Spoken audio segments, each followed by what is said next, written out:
Fine, I get it. Baka nabigla ka lang nung nag-come out ako. Baka hindi ka lang sanay na ganito ang anak mo. Ephraim, Pero di ba anak mo ko, Papa? Dapat nakapag-adjust ka na ngayon. Dapat mahal mo ko kahit anong mangyari, Papa. oo anak, mahal na mahal kita. Pero kung ano na nangyayari sa'yo, natatakot lang ako para sa'yo. Kasi baka naman mapunta ka sa impyerno. Ah, ganun ba, Papa? Kaya ka ba nakipag-usap sa akin dahil ano? Dahil mapupunta ako sa impyerno? Ha? Kala ko naman hihingi ka ng tawad sa akin dahil sa nangyari sa akin noong nag-come out ako sa inyo ni Mama. Eh, ba't naman ako hihingi ng patawad, anak? Ba, hindi ko nga alam kung anong ginawa kong kasalanan sa'yo o kung ano pa rin ginawa ko. Ha? Papa, kung anong maling ginawa mo? Eto anak, dito, Leviticus 18:22, you shall not lie with a man as one lies with a female. It is an abomination.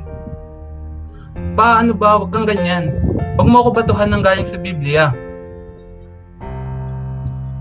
Genesis 18:20, the outcry of Sodom and Gomorrah is great, and their sin is exceedingly grave. John 13:34. A new commandment that I give unto you, that you love one another. John 8:7. He who is without sin among you, cast the first stone. So, inaamin mo na kasalanan rin yan. Matthew 5:7. Blessed are the merciful, for they shall obtain mercy. Matthew 5:8. Blessed are the pure in heart, for they shall see God. Matthew 5:10. Blessed are those who have been persecuted for righteousness' sake, for theirs is the kingdom of heaven. Papa, ang Panginoon ang aking tagapagligtas, hindi ikaw. At kung naririnig ka niya ngayon, sobra siyang nahihiya sa pagtrato at panghuhusga mo sa akin.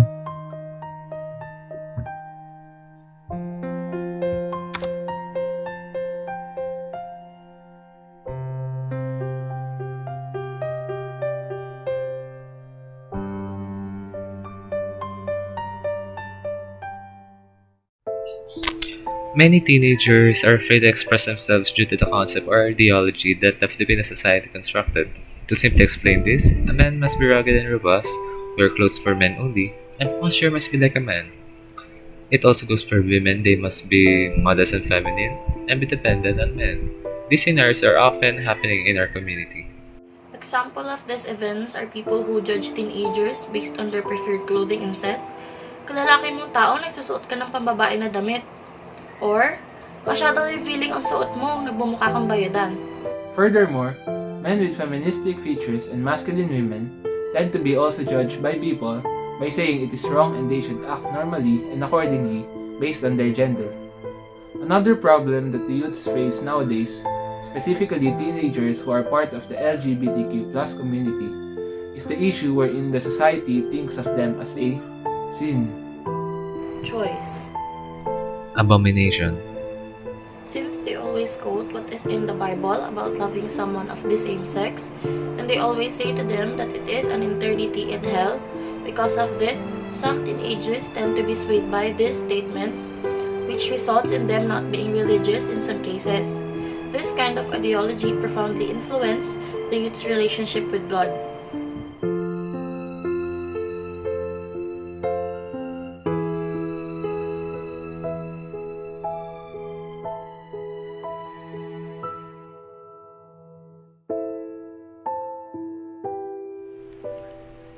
You don't deserve to be judged or discriminated against by society. You have every right by means of law and by God and Jesus Christ to freely express yourself. He sacrificed himself to us for us to have freedom, so don't be afraid to be who you really are.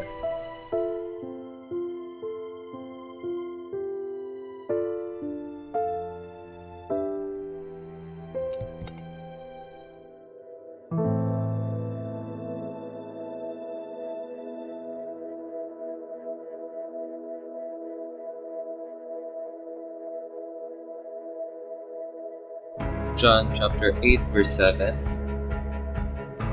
He who is without sin cast the first stone. This verse implies that only faultless people have the right to pass judgment upon others. However, we humans were born sinners. We were bound to commit mistakes intentionally or not. We are nothing but imperfect human beings, and thus we do not have the right to pass judgment unto others, but only God Himself. Matthew chapter 5 verse 8. Blessed are the pure in heart, for they shall see God. Despite what other people pass unto you, God only knows what your heart and mind screams and talks about. Retain being pure by heart by abiding God's words, as He is the only one who can see through everyone. Hence, turn a deaf ear to what other people tattle about you. Engrave in your mind that God, our Savior, is the only one who can infer who you really are. Matthew 5 verse 10. Blessed are those who have been persecuted for righteousness' sake, for theirs is the kingdom of heaven. The verse conveyed a message that those who are mistreated have some control in the situation. In other words, they did not choose to do the wrong thing in order to avoid being bullied or hurt.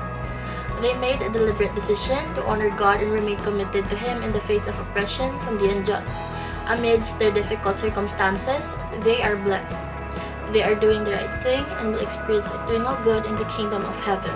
As we look for our freedom, we must focus on following the words of God, as God will never judge us and we can express ourselves to God freely whatever gender we ought to be. As we follow the teachings of God, we will never be judged and He will always provide us the comfort that we need, even if the world is against our choices. We can have freedom physically, mentally, spiritually, and emotionally by having God on our side.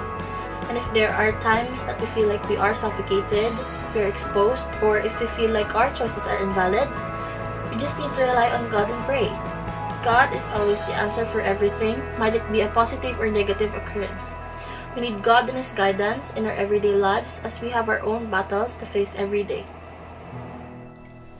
So for all the youths who are scared to express themselves, Outshine the brightest diamond. Love as you love God. Live as you only live once. And be free, like the birds that soar the skies.